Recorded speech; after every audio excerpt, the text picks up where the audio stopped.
시간 하나님을 만나기 위하여서 하나님의 음성을 듣기 위하여서 이 기도의 자리로 나오신 성도 여러분들을 진심으로 환영하고 축복합니다. 오늘 찾으실 하나님의 말씀은 열왕기상 17장 말씀입니다. 열왕기상 17장 8절에서 24절까지 말씀입니다. 다 찾으셨으면 우리 함께 읽도록 하겠습니다. 여호와의 말씀이 엘리야에게 임하여 이르시되 너는 일어나 시돈에 속한 사르밧으로 가서 거기 머물라. 내가 그곳 과부에게 명령하여 내게 음식을 주게 하였느니라. 그가 일어나 사르밧으로 가서 성문에 이를 때에 한 과부가 그곳에서 나뭇가지를 줍는지라. 이에 불러 이르되 청하건대 그릇에 물을 조금 가져다가 내가 마시게 하라. 그가 가지러 갈 때에 엘리야가 그를 불러 이르되 청하건대 내 손에 떡 한 조각을 내게로 가져오라. 그가 이르되 당신의 하나님 여호와께서 살아계심을 두고 맹세하노니 나는 떡이 없고 다만 통에 가루 한 움큼과 병에 기름 조금뿐이라. 내가 나뭇가지 둘을 주어다가 나와 내 아들을 위하여 음식을 만들어 먹고 그 후에 죽으리라. 엘리야가 그에게 이르되 두려워하지 말고 가서 내 말대로 하려니와 먼저 그것으로 나를 위하여 작은 떡 한 개를 만들어 내게로 가져오고 그 후에 너와 내 아들을 위하여 만들라. 이스라엘의 하나님 여호와의 말씀이 나 여호와가 비를 지면에 내리는 날까지 그 통에 가루가 떨어지지 아니하고 그 병에 기름이 없어지지 아니하리라 하셨느니라. 그가 가서 엘리야의 말대로 하였더니 그와 엘리야와 그의 식구가 여러 날 먹었으나 여호와께서 엘리야를 통하여 하신 말씀같이 통에 가루가 떨어지지 아니하고 병에 기름이 없어지지 아니하니라. 이 일 후에 그 집 주인 되는 여인의 아들이 병들어 증세가 심히 위증하다가 숨이 끊어진지라. 여인이 엘리야에게 이르되 하나님의 사람이여 당신이 나와 더불어 무슨 상관이 있기로 내 죄를 생각나게 하고 또 내 아들을 죽게 하려고 내게 오셨나이까. 엘리야가 그에게 그의 아들을 달라 하여 그를 그 여인의 품에서 받아 안고 자기가 거처하는 다락에 올라가서 자기 침상에 누이고 여호와께 부르짖어 이르되 내 하나님 여호와여 주께서 또 내가 우거하는 집 과부에게 재앙을 내리사 그 아들이 죽게 하셨나이까 하고 그 아이 위에 몸을 3번 펴서 엎드리고 여호와께 부르짖어 이르되 내 하나님 여호와여 원하건대 이 아이의 혼으로 그의 몸에 돌아오게 하옵소서 하니 여호와께서 엘리야의 소리를 들으시고 그 아이의 혼이 몸으로 돌아오고 살아난지라. 엘리야가 그 아이를 안고 다락에서 방으로 내려가서 그의 어머니에게 주며 이르되 보라 내 아들이 살아났느니라. 여인이 엘리야에게 이르되 내가 이제야 당신 하나님의 사람이시요 당신의 입에 있는 여호와의 말씀이 진실한 줄 아노라 하니라. 아멘. 사랑하는 성도 여러분, 오늘 이 시간은 내 삶에 나타난 하나님의 기적이라는 제목으로 하나님의 말씀을 전하길 원합니다. 사랑하는 성도 여러분, 오늘 우리가 읽은 열왕기상 17장의 말씀은 우리가 너무나도 잘 알고 있는 기적 사건이 기록된 말씀입니다. 그렇다면 하나님께서는 오늘 말씀을 통하여서 우리에게 어떤 말씀을 전하실지 우리가 기대하는 마음으로 오늘 본문을 살펴보기를 원합니다. 오늘 본문 8절은 먼저 이렇게 기록이 되어 있습니다. 8절입니다. 여호와의 말씀이 엘리야에게 임하여 이르시되. 엘리야 선지자는 아합 왕을 피하여서 그릿 시냇가에 숨어 있었습니다. 이 그릿 시냇가는 하나님께서 보내주신 피난처입니다. 우리가 보통 시냇가라고 하면 물이 흐르고 풍요로운 것이라고 생각하지만 먼저 또 17장 서두에 보면 그릿 시냇가에도 비가 오지 않아서 이제 말랐다고 기록이 되어 있습니다. 그래서 하나님께서는 엘리야 선지자의 피할 곳을 그릿 시냇가에서 사르밧에 있는 한 과부의 집으로 옮기십니다. 그리고는 그 집에 가서 과부에게 음식을 얻어 먹으라고 명령하십니다. 하나님께서 말씀하신 대로 엘리야 선지자는 사르밧에 있는 한 과부의 집에 갑니다. 그리고는 마실 물과 그리고 먹을 것을 가져오라고 명령을 하는데 엘리야는 전적으로 하나님의 말씀에 순종하여서 그대로 실행하였습니다. 그런데 중요한 것은 과부에게 있어서 이 하나님의 명령은 너무나도 어려운 명령이었습니다. 12절입니다. 그가 이르되 당신의 하나님 여호와께서 살아계심을 두고 맹세하노니 나는 떡이 없고 다만 통에 가루 한 움큼과 병에 기름 조금뿐이라. 내가 나뭇가지 돌을 주어다가 나와 내 아들을 위하여 음식을 만들어 먹고 그 후에는 죽으리라. 아멘. 당시 이스라엘 문화 속에서 과부라고 하면 가난하고 힘이 없는 소외된 사람으로 분류되었습니다.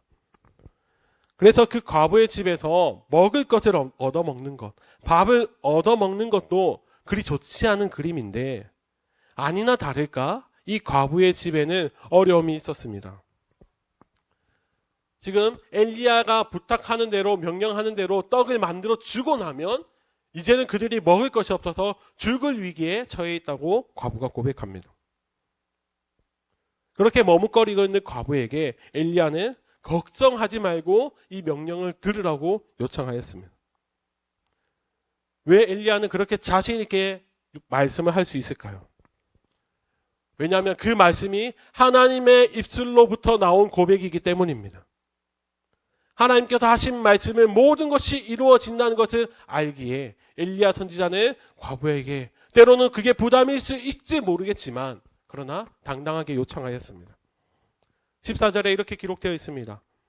이스라엘 하나님 여호와의 말씀이 나 여호와가 비를 지면에 내리는 날까지 그 통의 가루가 떨어지지 아니하고 그 병의 기름이 없어지지 아니하리라 하셨느니라. 아멘. 사랑하는 성도 여러분, 우리가 여기서 또 한 가지 기억해야 할 것은 하나님의 말씀은 항상 쉬운 것만이 있지 않다라는 것입니다.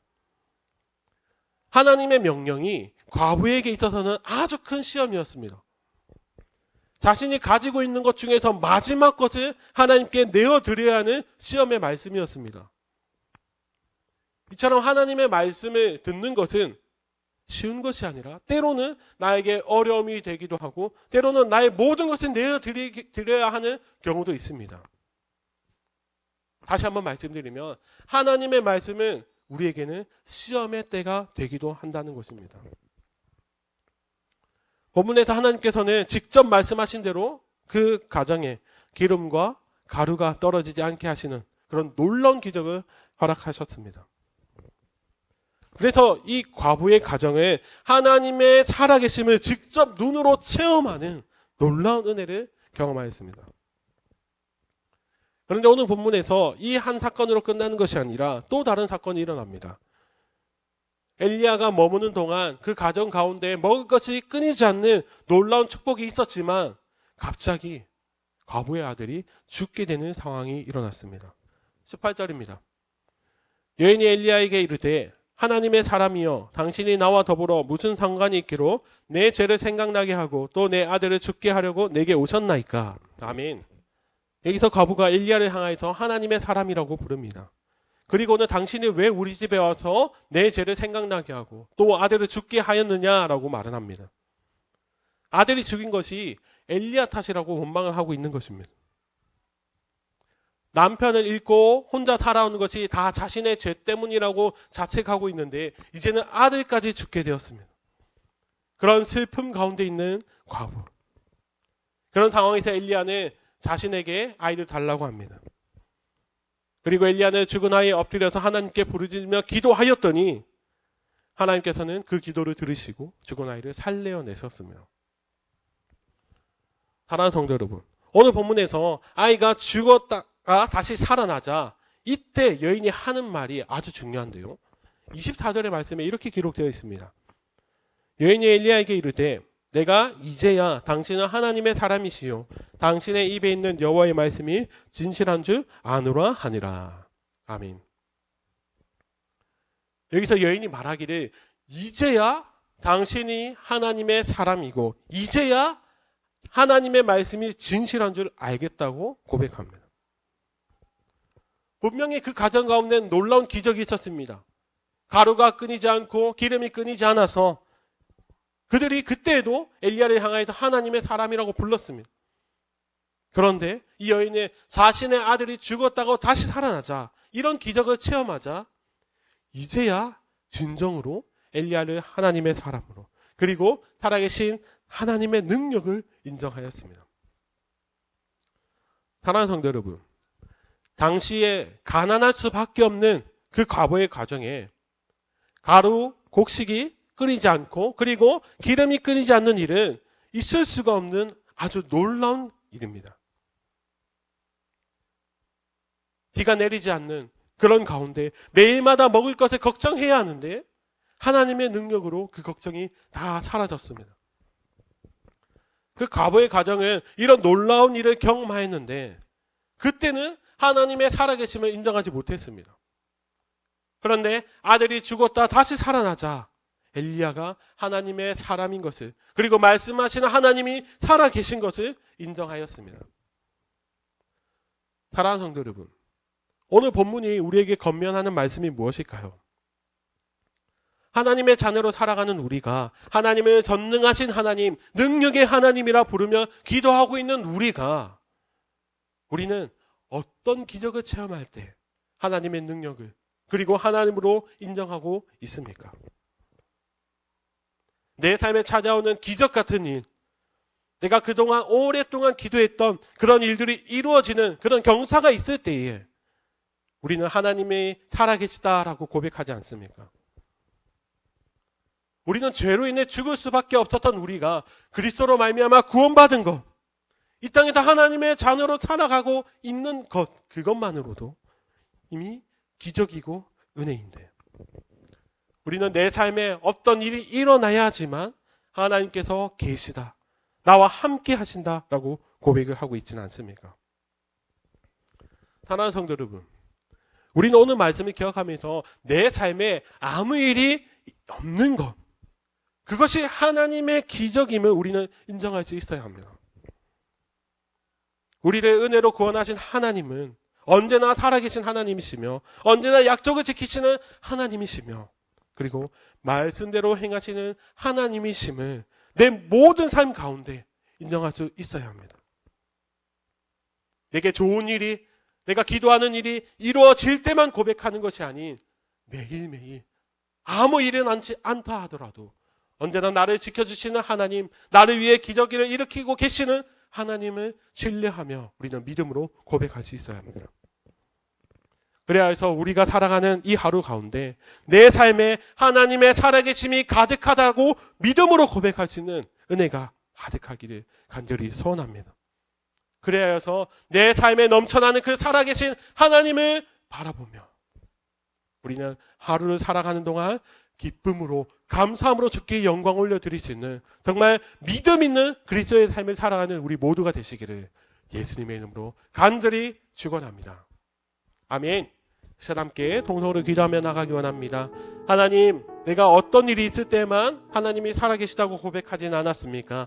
하나님, 내 삶 가운데 언제나 살아계신 주님을 믿음의 눈으로 바라보게 하여 주시고 매일매일 주님께 영광 올려드리며 감사하며 살아가는 주의 백성들이 되게 해달라고, 그리고 우리가 가지고 있는 받은 기도의 제목을 가지고 시간 함께 동성으로 기도하며 나가겠습니다.